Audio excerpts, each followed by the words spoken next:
ছাত্রছাত্রীদের জীবনের প্রথম বড় পরীক্ষায় বসতে চলেছে পরীক্ষার্থীরা। সুষ্ঠুভাবে মাধ্যমিক পরীক্ষা পরিচালনা করা নিশ্চিতভাবেই চ্যালেঞ্জ মধ্যশিক্ষা পর্ষদের কাছে।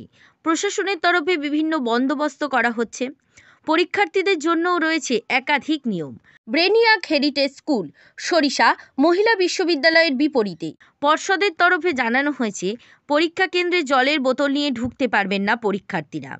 এছাড়াও মধ্যশিক্ষা পর্ষদের স্ট্যান্ডার্ড অপারেটিং প্রসিডিওর ও এসপিও মেনে কোনো বই বা নোটিশ, রিসর্ট বালুচর, পাতিবুনিয়ার নামখানা জাতীয় কোনো রকম পড়াশোনার সামগ্রী, ফাইল, ক্যালকুলেটর, স্মার্ট ঘড়ি, পেন ড্রাইভ, লক, টেবিল, বৈদ্যুতিক pen, scanner, cardboard, mobile phone, bluetooth, Sur Bhavan, বাদ্যযন্ত্রের বিশ্বস্ত প্রতিষ্ঠান Diamond Harbour, Kindle reader, earphone, buds, tab, pagers, health band, Sur Bhavan, বাদ্যযন্ত্রের বিশ্বস্ত প্রতিষ্ঠান ডায়মন্ড হারবার, ক্যামেরা ইত্যাদি পরীক্ষা কেন্দ্রে প্রবেশ করা যাবে না, এমনকি রাখা যাবে না ওয়ালেটও। ব্যুরো রিপোর্ট, জেলার বার্তা। খান ইলেকট্রিক, সরারহাট দক্ষিণ।